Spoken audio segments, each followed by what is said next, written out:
Welcome दोस्तों, एक बार फिर से स्वागत है आपका हमारे यूट्यूब चैनल टेक जीसीसी पे। आज मैं आपको लेकर आया वीडियो। आज हम बात करेंगे टाइम आउट के फंक्शन के बारे में और इंटरवल टाइम के बारे में। ठीक है, तो चलो प्रोग्राम को शुरू करते हैं। अगर आप हमारे चैनल पे पहली बार आ रहे हो, चैनल को प्लीज़ सब्सक्राइब जरूर कर लेना। ठीक है, अगर आपको जो वीडियो अच्छी लगे प्लीज़ लाइक करना, शेयर करना। अपने एक सिंपल सा जो प्रोग्राम ले रखा है, तो इस वो प्रोग्राम में हमने क्या है, टाइम जो हमारी बॉडी स्टार्ट होगी, तो क्या है H1 में हमने टाइम आउट लिखा सिंपल। तो जहाँ से हमारी जावास्क्रिप्ट स्टार्ट हुई जावास्क्रिप्ट, तो इस ये वेरिएबल अभी यूज़ नहीं करेंगे हम। तो सेट टाइम आउट जो फंक्शन है जो किस क्लास किस ऑब्जेक्ट का है, विंडो ऑब्जेक्ट का, जो बाय डिफ़ॉल्ट होता है। ठीक है, तो अगर विंडो के साथ लिखते हो ना ही भी लिखते हो कोई चक्कर नहीं चलेगा आपका। ठीक है, सेट टाइम आउट। ठीक है, तो सेट टाइम आउट क्या काम करेगा कि जे 2000 मिली सेकेंड मतलब 2 सेकेंड के बाद ये माई फंक्शन को कॉल करेगा। ये माई फंक्शन नाम का एक हमने क्या फंक्शन बना रखा है। तो 2 सेकेंड मतलब क्या, 2 सेकेंड 2000 मिली सेकेंड का मतलब 2 सेकेंड के बाद इस फंक्शन को कॉल करेगा। वो कॉल होकर कंट्रोल इस फंक्शन में आ जाएगा। उस वक्त हमने ये वाला मैसेज प्रिंट हो जाएगा। ठीक है, उसके बाद कंट्रोल बाहर आ जाएगा। तो इसकी आउटपुट देखते हैं हम। तो ये देखो हमने रीलोड किया, जहाँ पे देखना 2 सेकंड बाद अपने आप टेक जीसीसी लिखा आ गया। मतलब कि जितना टाइम ड्यूरेशन दे दोगे कि कितने टाइम बाद आपका जो फंक्शन कॉल हो वो आ जाएगा। ठीक है, मतलब आप हम 3000 दे देते हैं, 3000 में 3 सेकंड बाद आ जाएगा। तो रीलोड किया मैंने, अभी तक 3 सेकंड बाद आ जाएगा। जो भी हमने एक्शन परफॉर्म करने के लिए, कोई भी फंक्शन कॉल करने के लिए जो भी बोला होगा, वो उतने टाइम बाद 3 सेकंड के बाद ये फंक्शन अपने आप कॉल हो। एक ही बार कॉल होगा। ये भी बात का ध्यान रखना कि ये फंक्शन एक ही बार कॉल होगा। ठीक है, बार बार कॉल नहीं होगा कि 3 सेकंड को बार बार नहीं, सिर्फ एक ही बार ये फंक्शन कॉल होगा। कंट्रोल जहाँ पे आ जाएगा, ये वाला एक्शन परफॉर्म हो जाएगा, ये वाला। ठीक है, अगर हम ये चाहते हैं कि जे मतलब ये फंक्शन कॉल ही ना ही हो, ठीक है, इसको क्लियर करना है, तो हमने क्या करना है, ये क्लियर वेरिएबल ले लिए, जहाँ पे क्लियर लिखेंगे तो ये रिटर्न करेगा एक आईडी। तो जो आईडी रिटर्न करेगा इस क्लियर में आ जाएगी। तो उस क्लियर को हम क्लियर टाइम आउट कर देंगे। ये क्लियर और ये लिख दिया है ना, मैं ये वेरिएबल का नाम लिख दिया। वेरिएबल का नाम मैं क्लियर लिया, आप कुछ भी ले सकते हो। ठीक है, क्लियर टाइम आउट, इसको क्लियर कर देगा। कॉल एक बार भी नहीं कॉल करेगा, 3 सेकंड से पहले ही क्लोज हो जाएगा ये। ठीक है, मैंने इसको रिलोड किया। तो अभी क्या मसला हो गया, clear time is not defined, clear time out. तो एक बार देखना पड़ेगा इसको। तो सॉरी जी, एक सिंपल सी एक एरर आ गई हमारे प्रोग्राम में। क्या दिक्कत है, जिसमें हमने ई नहीं डाली। ठीक है, टाइम आउट में। ठीक है, इसको सेव किया। अभी देखते हैं, रीलोड करते हैं इस प्रोग्राम को। तो ये देखो, अभी ये टेक जेसीसी नहीं आएगा, क्योंकि हमने जहाँ पे क्या कर दिया, क्लियर कर दिया। 3 सेकंड से पहले ही हमने इसको क्या कर दिया, क्लियर कर दिया इसको। ठीक है, अभी हमारा जो ये वाला टाइम आउट है वो क्लियर हो गया। ठीक है, तो अभी जे फंक्शन कॉल ही नहीं होगा जी। तो कंट्रोल हमारा नीचे आ गया, तो इसको क्लियर कर दिया।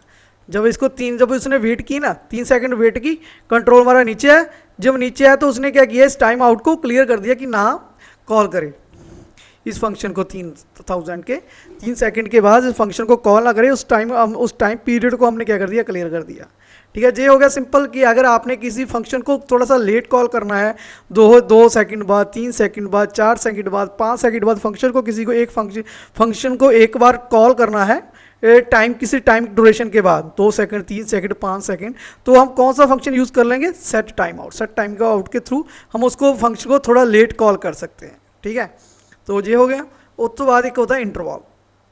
इंटरवल का मतलब क्या हो, इंटरवल क्या होता है कि कोई फंक्शन बार बार कॉल करता है। जैसे हम क्रिकेट का मैच देखते हैं, हम उसमें क्या देखते हैं, कोई स्कोर बोर्ड होगा, वो 5 सेकंड बाद, 3 सेकंड बाद आप ऑटोमेटिकली रीलोड हो रहा है। ठीक है, मतलब कि जो वेबसाइट है वो रिफ्रेश हो रही है ऑटोमेटिकली 3 सेकंड बाद, 5 सेकंड बाद, या 1 मिनट, जितना भी उसने टाइम दिया होगा।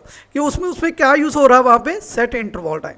सेट इंटरवल की फंक्शन को वहाँ पे उसने टाइम दे दिया कि उसको 2 सेकंड बाद ऑटोमेटिकली कॉल करिए, तो रीलोड करिए उस वेबसाइट को, तो स्कोर क्या हो जाएगा, रीलोड हो जाएगा, स्कोर अप टू डेट हो जाएगा। ठीक है, तो इसमें क्या हुआ, जो वेरिएबल बाद में देखते हैं क्या है। तो क्लियर, ये भी हमने आईडी नहीं यूज़ करी, सिर्फ इंटरवल।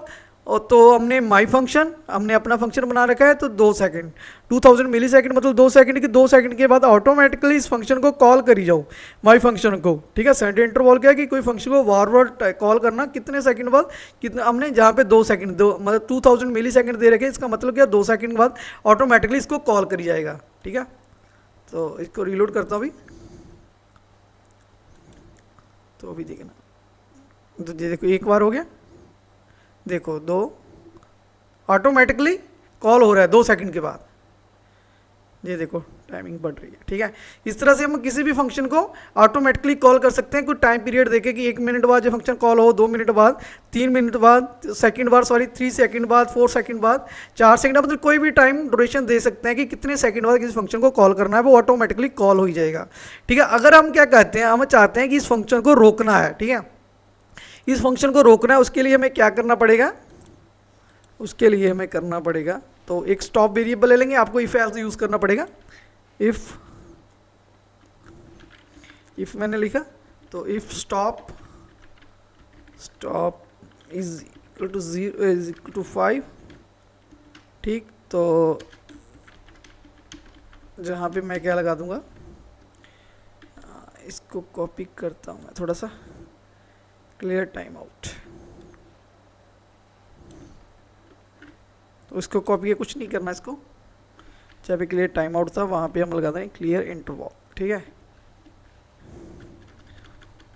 क्लियर इंटरवल, ठीक। तो जहाँ पे हम एल्स लगा देंगे एल्स, तो आपको थोड़ा बहुत इफ एल्स के बारे में ज़रूर पता होना चाहिए। तो जहाँ पे हम स्टॉप को प्लस कर देंगे, तो जब तक 5 तक जाएगा वो 5 तक ऑटोमेटिकली क्लोज हो जाएगा। पहले देखते हैं इसको करके, ठीक है। तो रीलोड, ये देखो हो रहा है ऑटोमेटिकली, जो बढ़ रहा है, इसको रीलोड कर रहा हूँ अभी चेक करना इसको, 3 4 5, ये देखो अभी रुक गया ना, ठीक है। ये कैसे रुका ये देखते हैं इसको, ठीक है। तो हमने क्या किया, ये क्लियर वेरिएबल ले लिया, एक स्टॉप को 0 वैल्यू दे दी, तो इसको कब कब कॉल करना है, 2000 मतलब 2 सेकंड के बाद इसको कॉल करना ऑटोमेटिकली। तो उसका जो रेफरेंस होगा वो क्लियर में आ जाएगा, आईडी। तो हमने क्या किया, माई फंक्शन को कॉल किया, स्टॉप की वैल्यू कितनी है, पहले 0, तो कंडीशन फॉल्स है, 0 5 के बराबर नहीं होता, तो स्टॉप को प्लस कर दिया, जी मैसेज प्रिंट कर दिया, फिर 2 सेकंड बाद कॉल हुआ, फिर नीचे आया 2, अभी स्टॉप की वैल्यू थी 1, अभी 2 हो गई 3, इस तरह चली गई। जब स्टॉप की वैल्यू 5 होगी ना जहाँ पे, तो फिर जब कॉल हुआ तो स्टॉप को क्या किया उसने, स्टॉप को वैल्यू चेक की कि जो स्टॉप की वैल्यू 5 है वो इक्वल टू है 5 के, जो 5 के बराबर होते हैं, कंडीशन ट्रू, उसको क्लियर कर देगा वो। तो इस तरह से आपकी लूप जो होती है, सॉरी लूप नहीं, आपका जो फंक्शन कॉल होता है again and again set interval, वो बीच में क्लियर रुक जाएगा, उसको हम स्टॉप कर देंगे इस इफ के थ्रू, ठीक है। ये इफ यूज़ करके हम सेट इंटरवल जो हमने यूज़ किया, जो फंक्शन विंडो का, ये भी विंडो का फंक्शन है, विंडो ऑब्जेक्ट का, ठीक है। तो उसको अगर बीच में रोकना है तो यहाँ पे ऐसे इफ लगा के आप रोक सकते हो, मतलब ये आपको इफ एल्स की कोड लिखना पड़ेगा, तो इफ एल्स का कोड यूज़ करके आप आराम से इसको लिख सकते हो। तो अगर पहले आपको इफ एल्स अगर आती है तो फिर आपको आराम से समझ लग जाएगा, अगर आपको इफ एल्स में दिक्कत है तो थोड़ी सी आपको देखना पड़ेगा इफ एल्स कैसे काम करता है। तो मैंने तो कोशिश की आपको कि समझा पाऊँ अच्छे से, पर फिर भी आपको कोई दिक्कत तो प्लीज़ कमेंट करके बताना। अगर आप हमारे चैनल पे पहली बार आ रहे हो, चैनल को सब्सक्राइब जरूर करना। आई होप आपको ये प्रोग्राम अच्छी से समझ लग गया है। Thanks for watching.